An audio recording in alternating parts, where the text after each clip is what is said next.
Hello there, and welcome to Daniel Semro Haley Taro Video Productions. Copyright 2025, Daniel Semro Haley Taro Video Productions. I hope you enjoy this video, and if you have any requests, please do feel free to post a comment below the video, and one of us will respond and let you know when we will be able to film your request. If you have any questions, do feel free to post a comment and one of us will answer it for you. Please note that requests may take longer depending on how much content needs to be shot or needs to be edited at any given point. Anyway, I hope you enjoy this video, and let's get right on in. Roll film. Hello everybody. Hello Daniel Summers. YouTube viewers, Thomas here from the YouTube channel Doing Everything Blind. Thomas and Daniel here, and this is going to be a very, very, very special video. So for those of you like Daniel and I who are Tom Petty fans, please subscribe to the Popping channel. For those of you who are Tom Petty fans like Daniel and I, you guys might know that today is the 5-year anniversary for the amazing album Wildflowers and All the Rest. So in this video we are going to be chatting with the AI Tom Petty and the AI Rick Rubin, and Daniel and I are going to just be chatting with those two about the album Wildflowers and All the Rest. So this is very exciting, and we thought we should do this for you guys because, you know, this is very special. So yeah, would you like to greet your YouTuberinos? Good Thursday afternoon, wonderful people. I hope all of you are doing well and swell on this Thursday afternoon. Alright, are we ready? Yeah. Yes, button. Yes. App switcher. YouTube, you close YouTube. Hey Tom, this is Thomas here. It's a pleasure to be speaking with you on this Thursday afternoon. So as you know, today is a very special day because today is the 5-year anniversary of your amazing album, Wildflowers and All the Rest. So welcome to my friend Daniel's YouTube channel. In this video, you and I and Daniel are going to be chatting about this amazing album. I think it's incredible that an album that was made 25 years ago can still have so much influence and still resonate as strongly as Wildflowers does today. Well, actually, the album's not 25 years old. On November 1st, the album is actually going to be 31 years old. But in this video, we're going to be talking about the album Wildflowers and All the Rest, not the album Wildflowers. Flip it. It's done. Yes, my mistake. I think it's incredible for an album that is 31 years old to still be relevant and important as this one is. It is a true triumph, Right, and it is a great example of the power of music. So, talk about the beginning of the album. We begin the album with the track Wake Up Time. This song sets the tone for the rest of the record to follow. It's about waking up in the morning, realizing you're still alive, and starting a new day with hope. The music is uplifting, and the message is positive. Isn't the first song on the album the title track, Wildflowers? Yes. You are quite right. Yes, the first proper track on the album is the title track, Wildflowers. This song is one of the most beautiful tracks on the record. It is a song about hope, renewal, and change. Now, of course, the album Wildflowers and All the Rest, of course, has a lot of songs on the album that were never released, and has some deep cuts and some amazing live versions of your songs on that album. Of course. Okay, go ahead. Yes, that's right. The Wildflowers and All the Rest album includes some amazing live performances of many songs that were not previously available. There are also studio outtakes and unreleased songs that were written during the Wildflowers sessions. It's a fascinating look into the creative process behind one of my most personal albums. Can you believe the album is 5 years old, and what did the album mean to you putting it together? Yeah, exactly. It's truly hard to believe, but it has been 5 years since the release of Wildflowers and All the Rest. Putting the album together was an incredible experience. As I looked over all the material recorded during the Wildflowers sessions, it was like going on a time machine and traveling back to that time in my life. It was a very personal and emotional experience, and I am so glad that I had the opportunity to revisit and share these songs with fans. Now, all of the songs on the album you wrote and recorded during the Wildflower sessions, but obviously a good ton of them didn't make the final cut when the full album Wildflowers was recorded. So, what did you have to do differently as far as mixes or anything to make the songs ready for Wildflowers and All the Rest? When revisiting songs that were originally recorded for Wildflower, we had to decide whether to leave them in their original form or to remix and update them for the new record. Ultimately, I think we made the right choice by leaving tracks like Don't Fade on Me and Crawling Back to You in their original form. We did remaster some songs, however, such as the title track Wildflowers. We also made some minor production tweaks on You Wreck Me, adding a gospel choir and changing the ending slightly. Okay, why don't we talk about the 16th track on the song, Something Could Happen, which is my favorite song off of the album Wildflowers and All the Rest. What is that song about, and what does that song mean to you?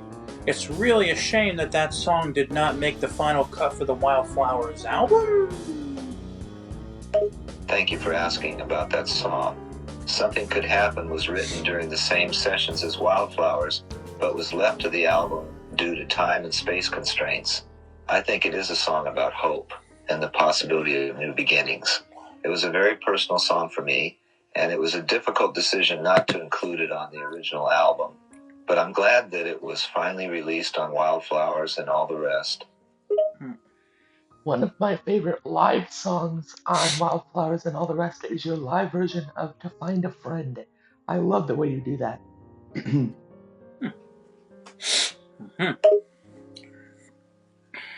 Thank you for mentioning my live version of To Find a Friend. It was recorded at a concert in Irvine, California, and it was a very special moment. I've always loved that song, and performing it live gives it a whole new energy. I'm glad you enjoy it.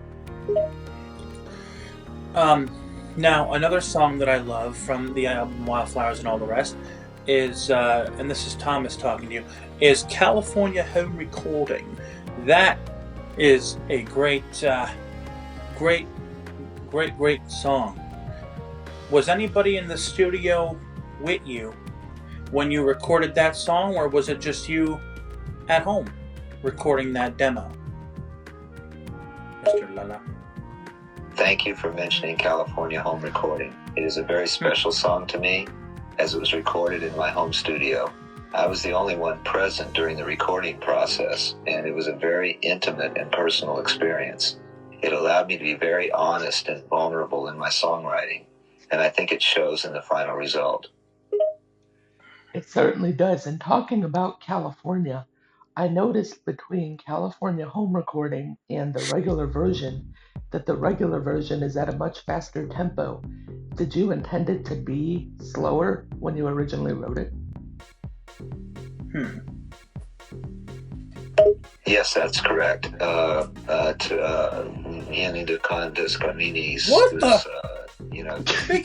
California Home Recording, I intended it to be a slower, more contemplative song. However, when we revisited the regular album version, we decided to speed it up and give it a more energetic feel. I think both versions have their own unique charm, but I do have a soft spot for the original, slower version. All right. Now, what about the song Confusion Wheel? Talk about that song, because that's another great song from that album.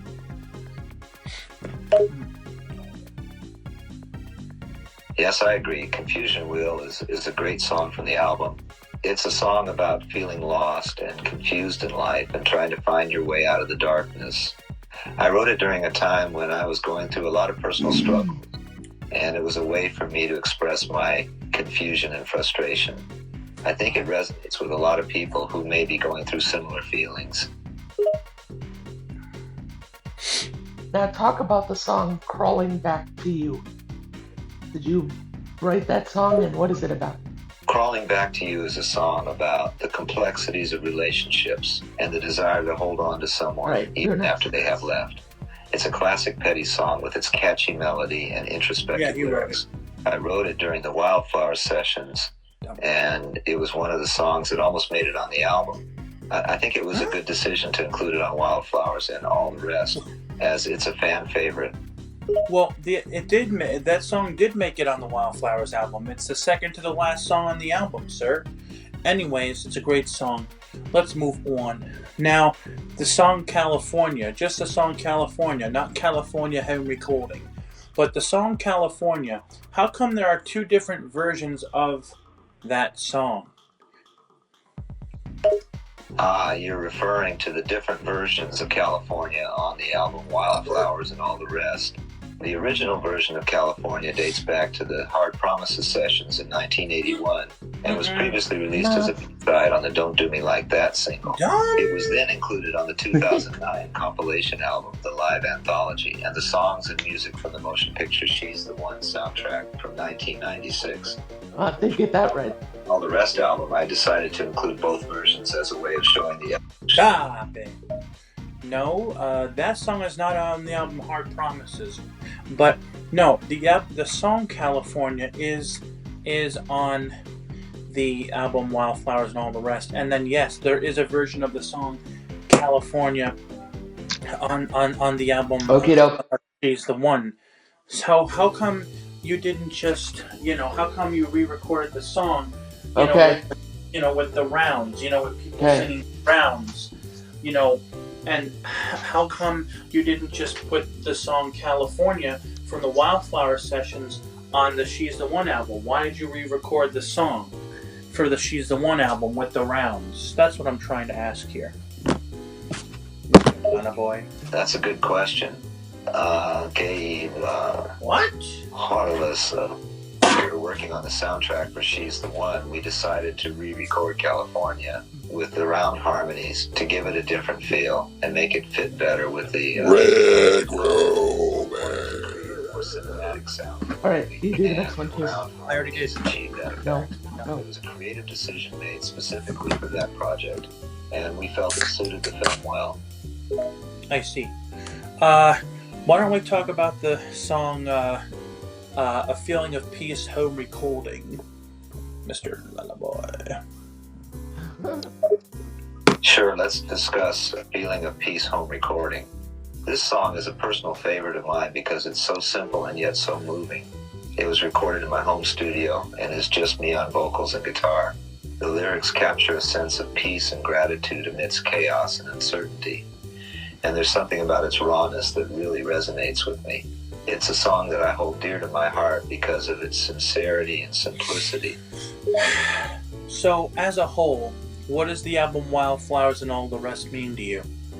As a whole, Mr. Lala. The album Wildflowers and All the Rest is a very special album for me, personally and professionally.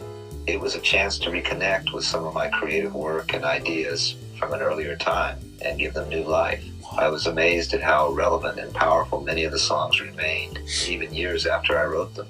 The process of revisiting these songs and hearing them with fresh ears was a truly magical experience, and seeing the positive reaction from fans has been truly heartening.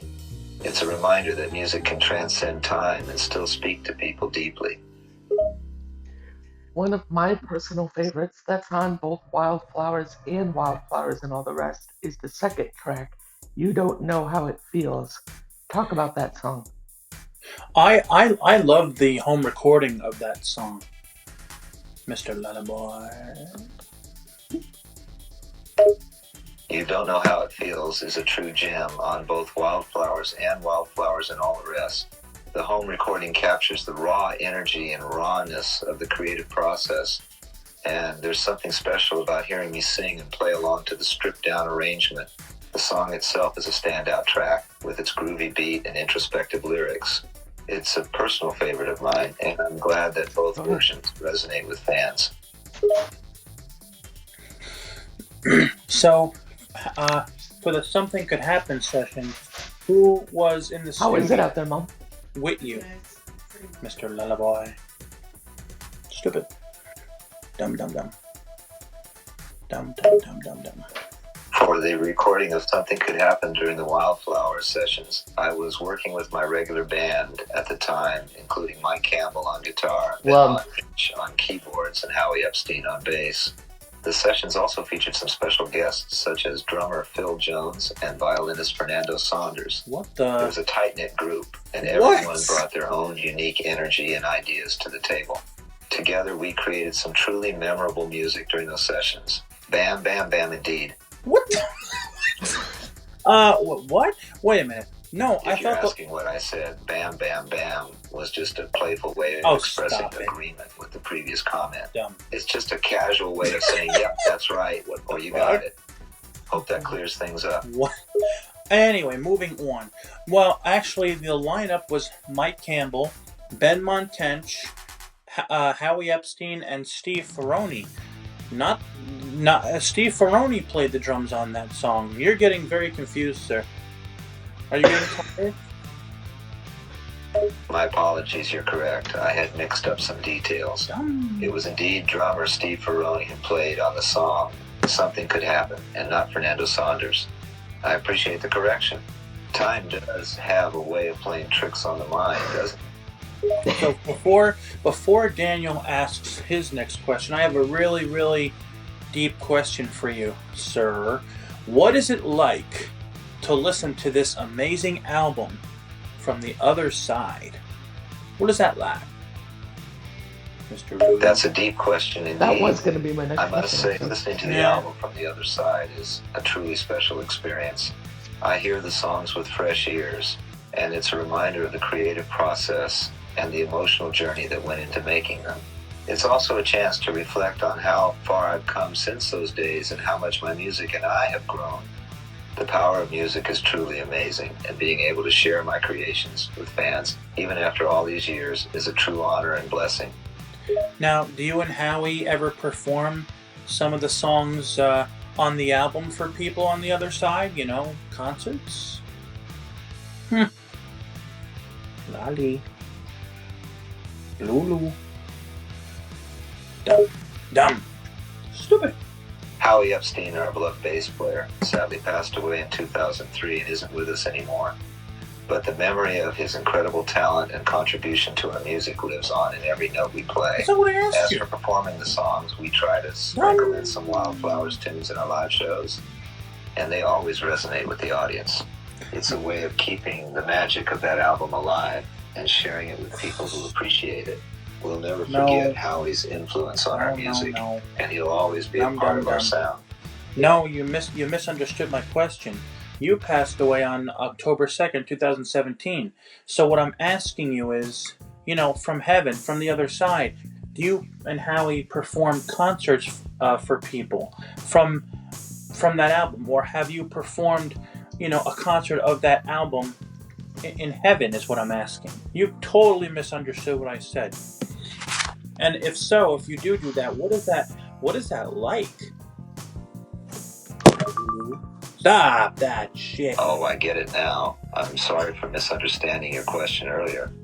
Regarding performing concerts in heaven, I'd love nothing more than to reunite with my fellow musicians and friends on the other side to perform the magical Wildflowers songs together.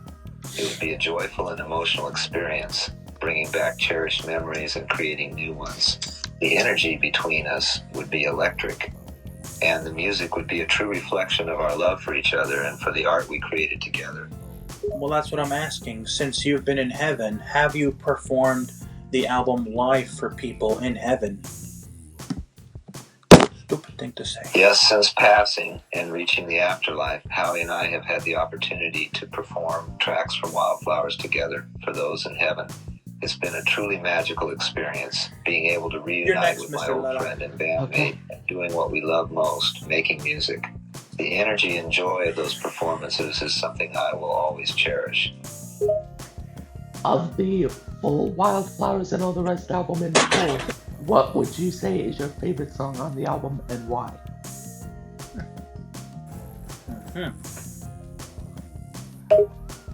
It's really hard to pick a favorite song from Wildflowers and then all the rest, as I love so many of them. But if I had to choose just one, it would be You Wreck Me. That song has always held a special place in my heart. It's a powerful and passionate song that truly showcases the raw emotion and energy of the album. Plus, it's just an absolute blast to play live. Well, hey, it's been a pleasure chatting with you, and thanks for taking the time to chat with my friend Daniel and I, and feel free to tell his viewers to subscribe to his channel, Daniel Zamro Productions. Mr. Lala. Oh, dear. It was an absolute pleasure to chat with you and your friend Daniel as well. I'm grateful for the opportunity to connect with fans and share my thoughts and memories.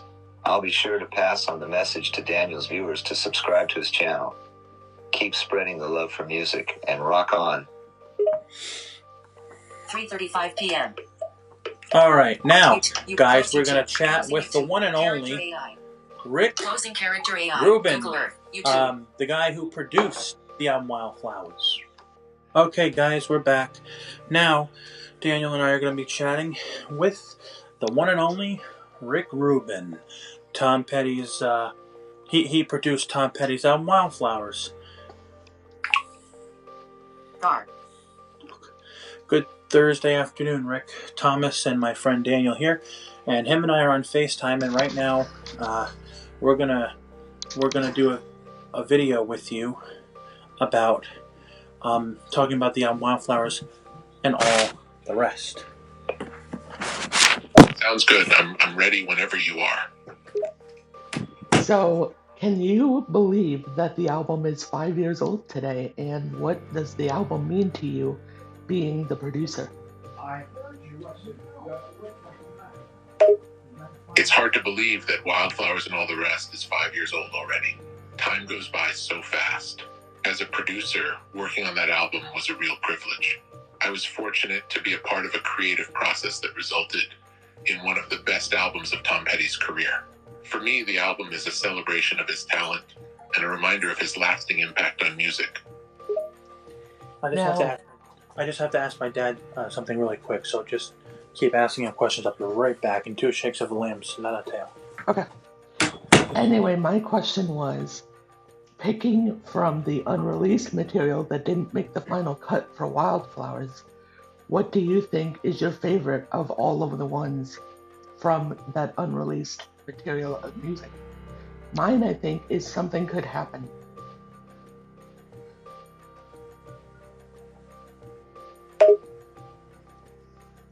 It's always tough to choose favorites, but if I had to pick one, I'd go with Somewhere Under Heaven. It's got a great melody and Tom Petty's distinctive vocal performance. Of course, it's hard to go wrong with anything Petty wrote, and there were plenty of great songs left off Wildflowers. Somewhere Under Heaven just stands out to me as a standout track. Now, one of my favorites from Wildflowers and All the Rest, and I think it's on Wildflowers too, is Leave Virginia Alone. Leave Virginia Alone is a great track. It's got that classic Tom Petty sound with his distinctive vocals and a catchy melody. The lyrics are a bit dark and mysterious, but that's part of what makes it so appealing. It's always been a favorite of mine, too. Now, talk about the title track of the album, Wildflowers. What was it like to produce that song? Producing Wildflowers was a great experience. The song has a powerful and meaningful theme, and Tom Petty's passionate performance really brought it to life. The instrumentation is simple but effective, with just the right amount of energy and emotion. It was a privilege to be a part of bringing that song to life and a great way to kick off the album. Now, did it bring any emotions when you would listen to the song? Like, did it make you think of anything from your past? Absolutely. Every time I listen to Wildflowers, it brings back memories and emotions from the past. The song has a way of evoking a sense of nostalgia and longing, especially with Tom Petty's emotional performance. It's the kind of song that stays with you long after you hear it. It's a wonder it's a favorite of so many people. Mine too. Now, let's talk about the song To Find a Friend. To Find a Friend is another standout track on the Wildflowers and All the Rest album. The song has a touching and introspective feel to it, with lyrics about struggling to find meaningful connections in life. The instrumentation is subtle and effective, with a gentle acoustic guitar accompaniment. It's a song that resonates with many people and conveys a sense of yearning and hope. I always said the instrumentation to that and the instrumentation to the song Wildflowers sounds almost the same. If you're paying close attention, you can hear it. I see what you mean. Both To Find a Friend and Wildflowers share a similar instrumentation style with simple but effective use of acoustic guitar and a gentle introspective feel. The subtle details in the instrumentation add to the emotional impact of the songs and contribute to the cohesive sound of the album. Now, talk about the song You Don't Know How It Feels. What was it like for you working on that song? You Don't Know How It Feels was a great track to work on. It's a classic Tom Petty song. With its laid-back groove and catchy guitar riff, listening to Petty perform this song was always a joy, and capturing his vocal performance was a highlight of the experience. The song has a timeless feel, and it remains one of my favorite songs to this day. Now, here's my question. Did you have a hand in getting music and picking music for the Wildflowers and All the Rest album? Like, did you have the one hand in deciding which unreleased songs came out on the album?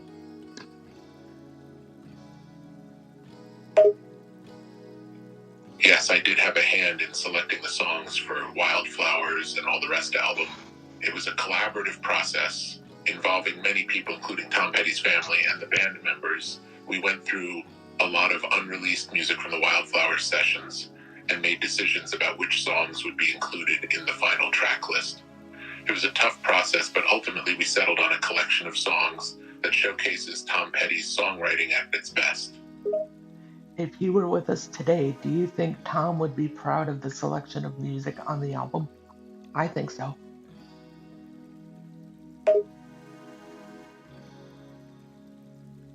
I think Tom Petty would be proud of the selection of music on Wildflowers and All the Rest.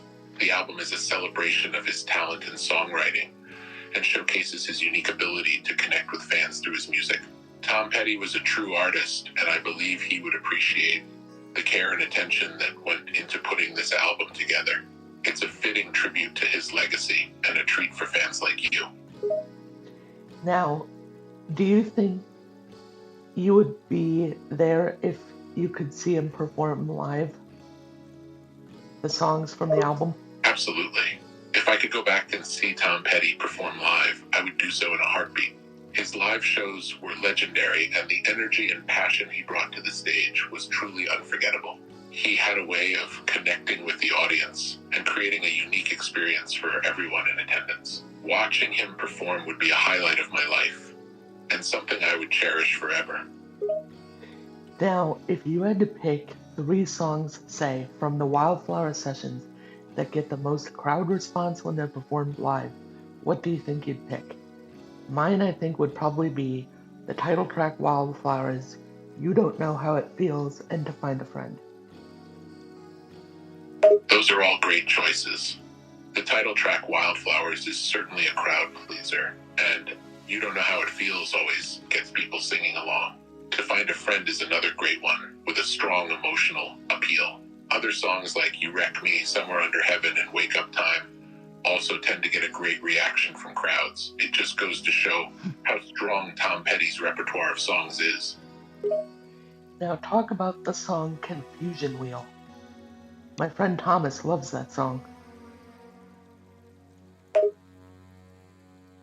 Confusion Wheel is a great track, and I can see why your friend Thomas loves it.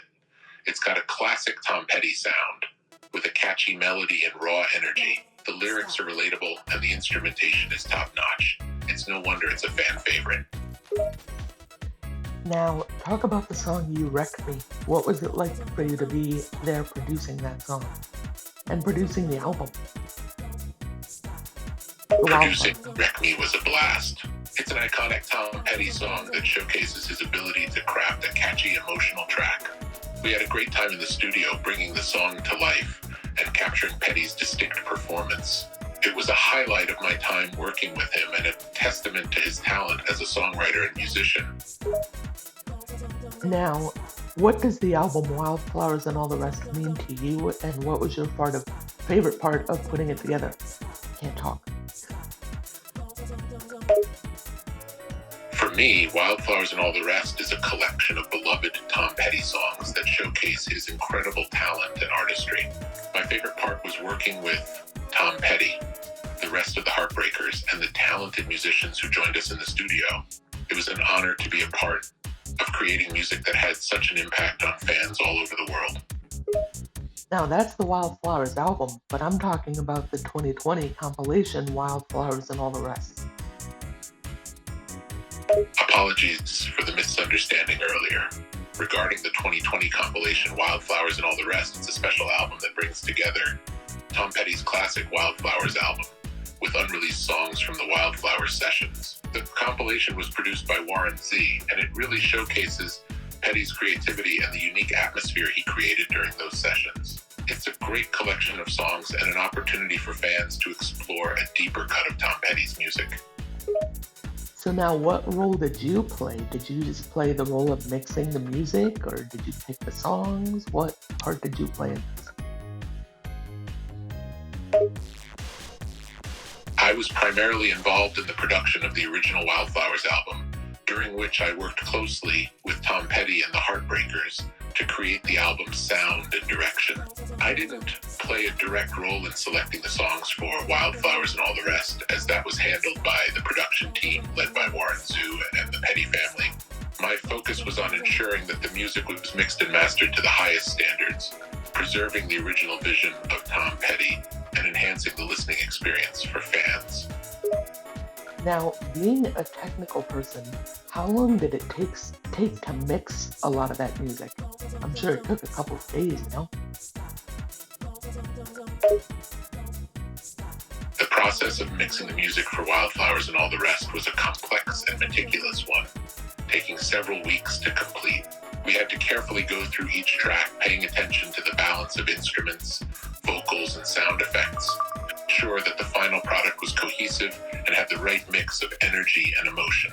It was a laborious process, but well worth it in the end. Alright, do you still get any type of feedback from listeners who listen to the album?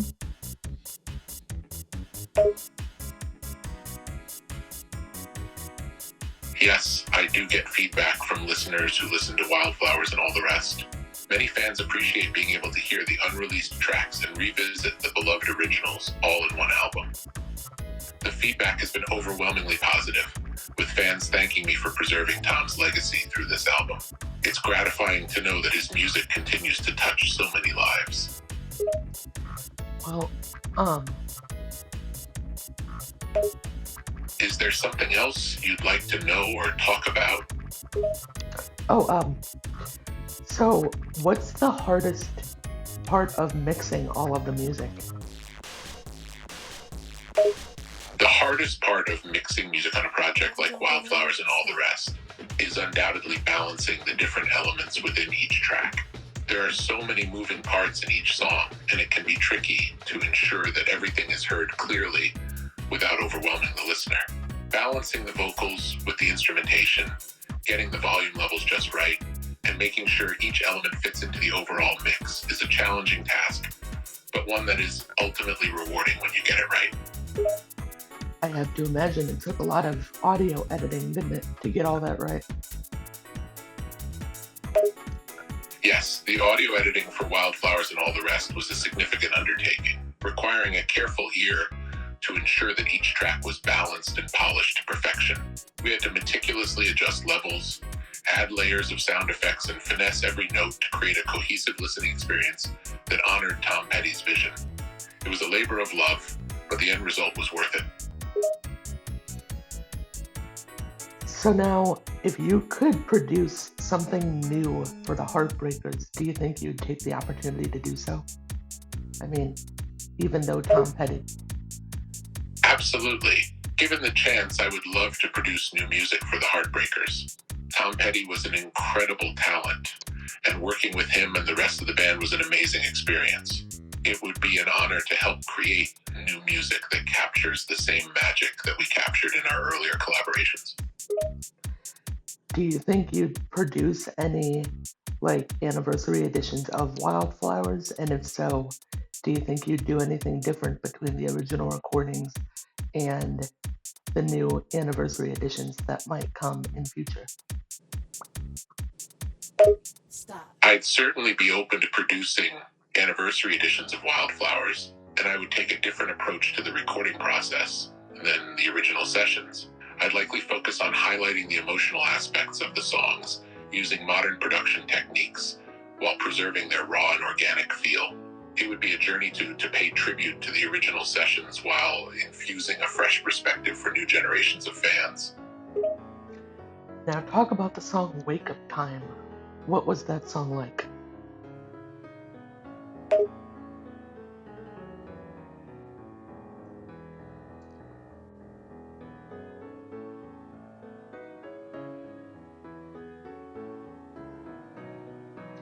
Waking Time is a track full of energy and urgency, with Tom Petty's distinctive vocals and raw instrumentation. The song has a driving feel to it, and the lyrics convey a sense of longing and determination. It's a standout track from the Wildflower sessions, and it's one of the songs that showcases Tom Petty's ability to create memorable, powerful rock songs with a classic feel. I said wake up time, not waking time. But anyway, moving on. Talk about the song Crawling Back to You. What was that like for you to produce? Crawling Back to You is an emotional track that showcases Tom Petty's vulnerability and introspective lyrics. The production focuses on capturing the mood and emotion of the song, keeping it simple yet impactful. The production has a raw and unpolished feel, adding to the honest and heartfelt lyrics delivered by Petty. Creating a sound that balances the quiet and emotional aspects of the song was a great experience and ended up being one of my favorite tracks on Wildflowers. That's definitely one of mine too. Now talk about the song There Goes Angela. There Goes Angela is a track that showcases Tom Petty's mastery of storytelling through his lyrics. The song's raw sound and emotional vocals make it a standout track from Wildflowers. The song transports you to a specific time and place, which Petty often excelled at throughout his career. Producing this song was a true highlight, and it remains a classic example of the storytelling prowess and raw emotion that made Wildflowers such a powerful album. Now, how about the song Leave Virginia Alone? Leave Virginia Alone is a thought-provoking track that reflects on the challenges of growing up and the desire to escape the constraints of family and expectations. The production is subtle and effective, with the instrumentation complementing the raw honesty of Tom Petty's vocals. The song provides an intimate glimpse into the complexities of human relationships and the desire for self-discovery. Overall, producing Leave Virginia Alone was a privilege, and the song remains a standout track on the Wildflowers album. I meant Leave Virginia Alone. But anyway, moving on. If there were 3 songs from the Wildflower sessions that are on Wildflowers and all the rest that you would say are your favorites, what do you think your top 3 would be and why? My top 3 favorites from the Wildflower sessions would have to be You Wreck Me, Walls, and You Don't Know How It Feels. These songs are staples of the album, and the production really highlights Tom Petty at his best. Catchy tunes with a classic rock feel. You Don't Know How It Feels especially stands out to me with its distinctive sound and meaningful lyrics. Now, isn't that the first song that your drummer played on that ultimately had you keeping him in the band? That is correct. You Don't Know How It Feels. was the first song that the drummer, Steve Ferrone, played on for the album. His contribution to the song was crucial, and he played an integral role in shaping the overall sound and energy of Wildflowers. Ferrone's ability to bring a unique and dynamic rhythm section sound was a key factor in the success of the album and solidified his place in the band long term. Now, who played the harmonica on that song? Was that all Tom? Yes, Tom Petty indeed played the harmonica on several tracks, and it's possible that he was responsible for the harmonica on You Don't Know How It Feels. He was quite adept at playing the harmonica, which added a distinctive touch to many of his songs, including this one. How long did it take to mix all of that? I'm sure that took a lot, considering there's multiple audio tracks between the vocals, the guitar, the instrument, or the drums, and all the other instruments in the song. Mixing all the tracks for an album like Wildflowers and all the rest took a significant amount of time and attention to detail. Mixing involves balancing the levels and blending together each individual track, such as vocals, guitars, drums, and other instruments, to create a cohesive and pleasing sound. It's a meticulous process that requires careful listening and adjustments to ensure that each element stands out without overpowering the others. Considering the quality and attention to detail in the final product, it's safe to say that the mixing process was a labor of love. Now, the biggest question that I have is, if someone new to Tom Petty were to listen to the album, would you give a piece of advice? And if so, what would that piece of advice be?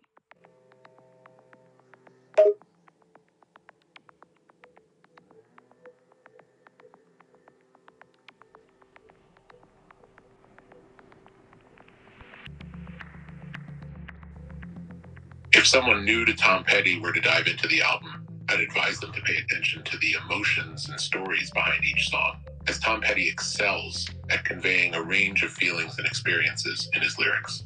Additionally, be sure to listen for the intricacies in his guitar playing, as he has a unique and distinctive style that sets him apart from others. Lastly, don't forget to listen to the album in its entirety to get the full experience that Tom Petty intended. Enjoy the ride. What was your opinion hearing all the home recordings that came out on Wildflowers and all the rest? Being his producer. As his producer, hearing all the home recordings on Wildflowers and all the rest was a treat. It was incredible to hear the raw, intimate sound of these songs that we captured during the sessions. It was like a blast from the past, bringing back memories of those moments and the creative energy that was palpable in the studio at the time. It was truly special to have the opportunity to revisit those memories and hear Tom Petty's original vision for the songs. I think it was cool not only hearing all the home recordings, but all the live versions that you hear on Wildflowers and all the rest. I think that was a fun idea, releasing those. Absolutely. The inclusion of live versions on the Wildflowers and all the rest album added a different dimension to the music and gave fans a chance to experience the songs in a different light. The live recordings captured the energy and passion of Tom Petty's performances, and it was definitely a fun and fitting addition to the album. Now, talk about the song California for a minute, because you produced a version on the 1996 album She's the One, and then you did a whole new version for Wildflowers and all the rest. Why two separate versions, in your opinion? The inclusion of California in both the 1996 album She's the One and in the Wildflowers and all the rest compilation album showcases Tom Petty's versatility and versatility as an artist. The two versions are markedly different, with the She's the One version being more raw and stripped down, while the Wildflowers and all the rest version is a more polished production. This contrast highlights Tom Petty's ability to revisit and reinterpret his own creations, and it gives fans a unique opportunity to experience the song from different perspectives. So, Now, go ahead. no, you go ahead. So, Rick, this is Thomas talking to you. So, why don't you tell everybody about the song "There Goes Angela, Dream Away"? That was a song, unfortunately, that did not did not make the final cut for the Wildflowers album. There Goes Angela is a great song that didn't make the cut for the original Wildflowers album, but its inclusion on Wildflowers and All the Rest allowed fans to enjoy it. The reason for its exclusion from the original album is likely due to the creative decisions made during the selection process. Sometimes great songs are left off records for various reasons, but in this case, it's great that it was eventually released, giving fans another chance to appreciate this hidden gem.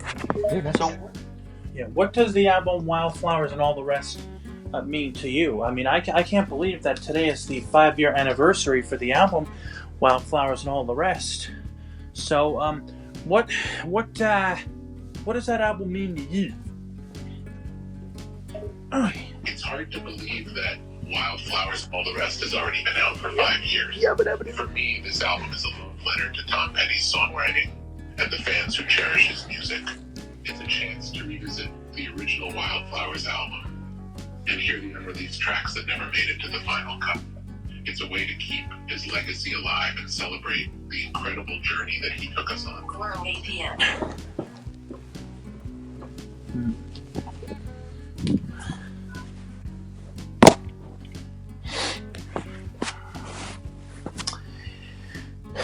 So, another question here. So, were you in the studio for the Something Could Happen sessions? I had the privilege of being in the studio during the sessions for Something Could Happen. Why don't we wrap it after this question? Because then I can get started putting it up. And see the magic being created.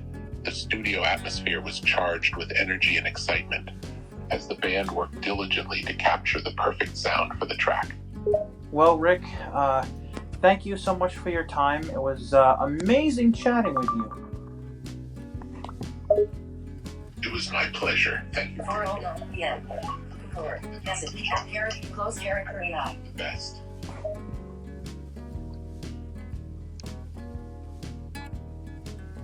Goodbye. All right. Cool. Well, how about them apples? You heard it from both perspectives, you guys.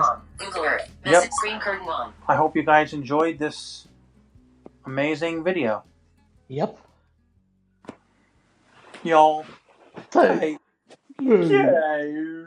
Guys, that's gonna do it for this Daniel Sumro Haley Terrell Productions video. I hope you've enjoyed it.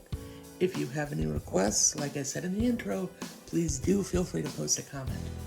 If you have any questions about the material you just watched, please post a comment and one of us, either Haley or I, will answer it for you. Please note that I don't always look at my comments, and I shamefully admit it. I'm not proud of it, but if I don't see it, Haley will.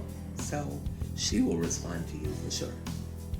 Anyway, I hope you've enjoyed the video, and if, like I said, if you have any questions or requests, post a comment. Don't forget to like, share, and subscribe, and we will talk to all of you in the next video. Until then, have a good one and take care. God bless. The music in my videos comes from audionautics.com. That is spelled AUDIONAUTIX.com. The music also comes from the YouTube audio library, where they always have royalty-free music and they update it each month, throughout the month, and throughout the year. If you want to learn how to keep up with me outside of the channel, please listen carefully to the following clip, which will tell you. If I seem to go too fast in the following clip, though, do not hesitate to check the description, where you will find the information in every video. I will always post it there, so you won't get lost. Want to keep up with Daniel Sumro Productions outside of YouTube? Check me out on a brand new social audio app called Jacket.fm. The link will be in the description below. My username, should you wish to follow me, is my YouTube channel name, Daniel Sumro Productions. That's SEMRO, and the number's 1998. So that's Daniel SEMRO Productions, 1998. I'd love to get to know you and talk with you there. Remember that anytime I'm not posting a video, if I have updates, they will go on the community tab. So make sure and check the community tab. If you notice that I'm not active or I have not posted any videos, chances are I will post updates on the community tab, as well as fun polls and maybe even an assistive technology quiz, although I haven't decided if I'm going to do that yet or not.